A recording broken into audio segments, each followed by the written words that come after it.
Hello there, fellow comrades. How are you doing? These days, I do not feel like making these videos because I think that the country needs to take a break and figure out what they really want as Zimbabweans. But because of the love of country, I find myself coming back. I cannot just stand and watch terrible things happen to my nation and I just keep quiet. Even though I think keeping quiet is actually one of the best way forwards at the moment. The reason why I started this video today is because I want to talk about what is a failed state? How does it look like? Is Zimbabwe about to implode or it is already imploded? My assessment is that we are already a banana republic or a gold mafia republic. We are totally failed. There is no order. Nothing is working.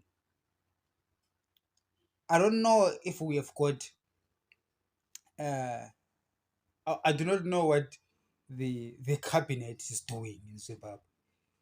We do have cabinet ministers, right? I've got no clue of what they're doing because nothing seems to be working. The government is designated the work of governance to other governments. They are lucky that they've got a South African government that is still functional. To see Gato and Mackenzie at the border shooting at Zimbabweans that were illegally coming into South Africa shows you that we have got a failed state up north. And now they are relying on Botswana and South Africa, Zambia to pick up the slack. They are hoping on the UK and USA to pick up the best of the Zimbabwe's talent and so that they can exploit them as cheap labor. Hence, there is no one in UK or American government circles who's willing to pick up the tab on the for the restoration of Zimbabwe because the big capitalists over there are having a great deal of the century of getting a super qualified labor force from a rundown African country. So we are screwed. And then you do have your opposition leader, Nesmo Chamisa, and the Triple C guys, who obviously are not leadership quality, but rather are just there to extract uh, some kind of economic rent from being an official opposition just for the sake of being an opposition. They're just a placeholder. Triple C is just a placeholder for some group of people that really are going to oppose. For me, Mnangagwa has already chosen his group of people that are doing well. For Mnangagwa, his family, and the Daguires, Zimbabwe is doing just fine. They're doing great, including the other Zimbabweans that have been co-opted into this criminal syndicate, including Nelson Chamisa, by the way. I still maintain that Nelson Chamisa is part of the Harare syndicate, and his job, his role, is to be a pretend opposition.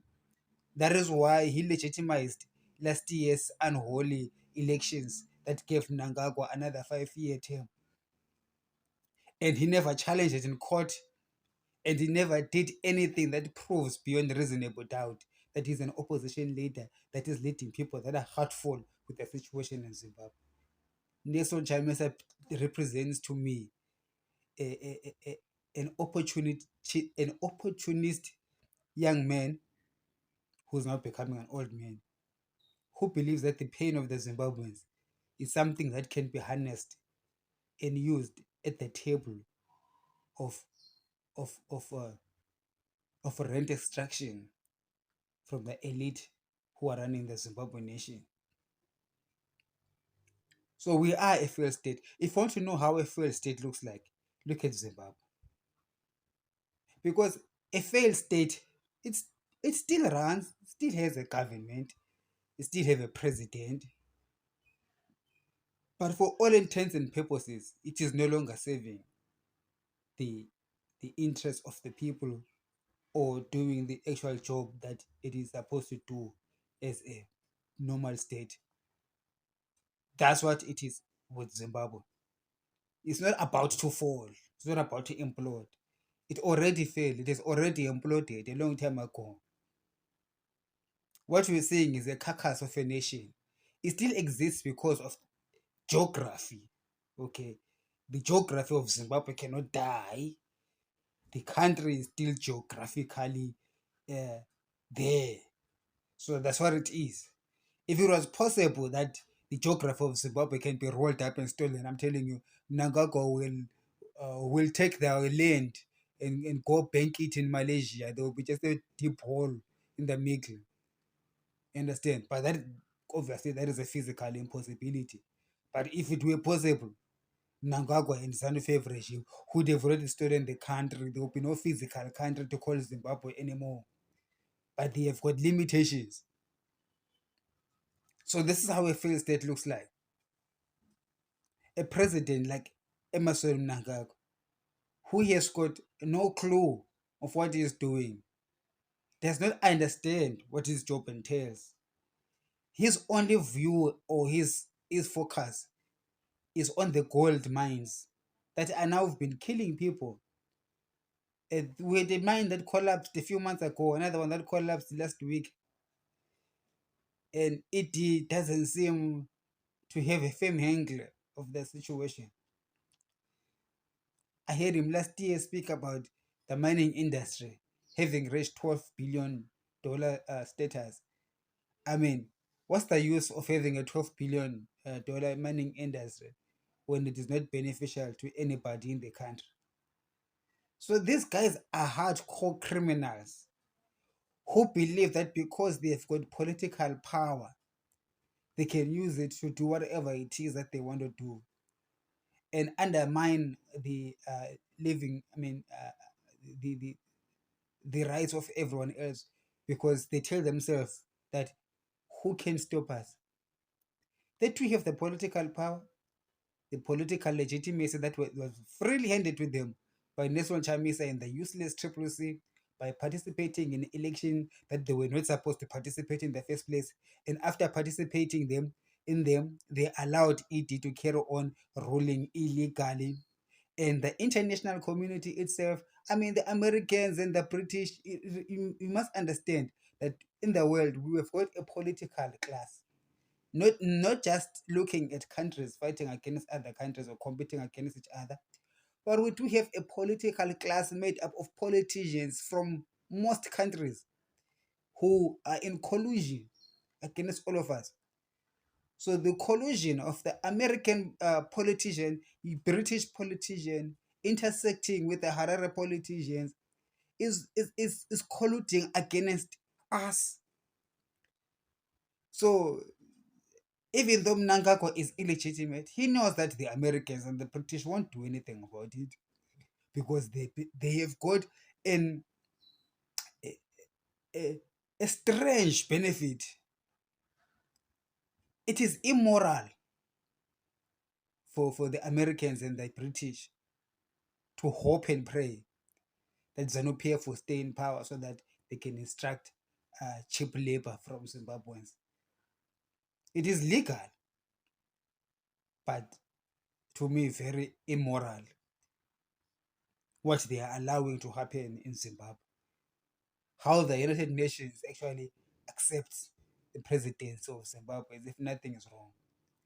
At least SADC, by SADC, I mean Zambia, has put an effort in trying to address the situation. But our leader in the region, Cyril Ramaphosa, and the South African government is not interested in ZANU-PF getting out of power, which is strange. ANC government supports uh, ZANU-PF in power, and an imploding Zimbabwe is having a catastrophic socio-economic problems in South Africa. You would think that the ANC will be interested in fixing Zimbabwe. Hence, you get people like Gayton Mackenzie doing whatever they are doing at the border. Gayton, to me, he's insensitive. He might have a point that the implosion in the Zimbabwean government is causing problems in South Africa, but he lacks the human empathy. As a politician, Gayton Mackenzie is a very high level politician with a he has got political visibility.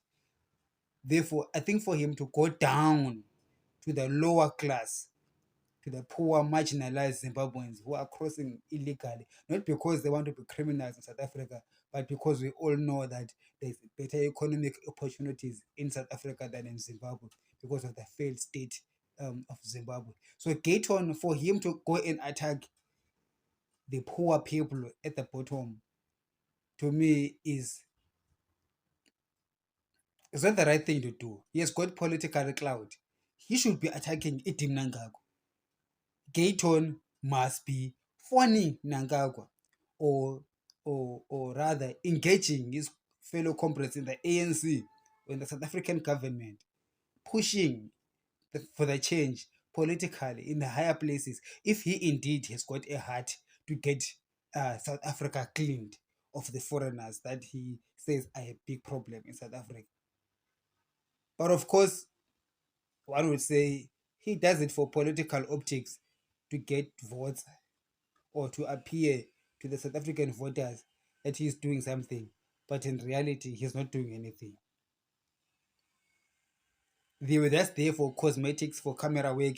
After 20 minutes chasing foreigners, then they've got their moment of fame. Then they go back to their nice houses in the suburbs, and the bleeding continues. So for me, Gayton Mackenzie has got an opportunity, and has got the name and the access that other people do not have. Some of us can make YouTube videos here, but nobody listens to us. Okay, people can just ignore. I mean, whether I made this video or I did not make this video, what difference does it make? Hmm? It's not like it's going to be, can you believe it? Ngoban is on the made a video. He said this and that and that and that. So now what can we do? No. If I go to the border and chase Zimbabweans, nobody would know. But if Gideon goes and tells that, the whole world knows. But then why would you, as a political leader, use all that power against the weak and vulnerable when we can use it to face those that are powerful like you on the same level, on the same league, the Idim Nangagwas of this world? But of course, we are dealing with a failed state in Zimbabwe. Now we know how a failed state looks like. It doesn't get any worse than that. The Zimbabweans have largely given up on a better country. They are pushed through the Triple C, as I told you, that Nelson Chamisa and his leadership in the Triple C are just opportunists who are using that opportunity to extract some political rent from the elite in Harare. They are not there to change, to push for an agenda of change in Zimbabwe. Just take a look at Nelson Chamisa. Take a look at his relaxed approach to opposition. And this relaxed approach, it is legitimized by he is a man of God. He loves peace. Nonsense. He's not a man of God. Doesn't love peace. He's just there to eat the money. While all the Zimbabweans are hoping for a change. When there is no change that is coming from the Triple C, people talk about, so there's going to be a government of national unity. Pushed by what? You see, the national unity, or whatever, government of national unity, will never happen, because who will push for it? And why would Idim Nangagwa agree for that arrangement when already he is running a failed state? See, if you are running a failed state, everybody has given up hope. Zimbabweans have given up hope. Chamisa is eating with ET. And if you're ET, you don't push for the government of national unity. You just carry on with the status quo because it is working for ET. You must understand something. The perspective from ET Mnangagwa is that things are going well. Zimbabweans can say, well, but the economy is bleeding. Of course, the economy is bleeding for you, not for ET and his friends in Harare. The Harare elite and the interested parties are happy. That's how they like it to be like. That is the perfect conditions. Okay, it's a Goldilocks conditions for them. So do not think that there is going to be a government of national unity because it wants to build the economy. It doesn't want to build the economy. It doesn't even know how to spell economy.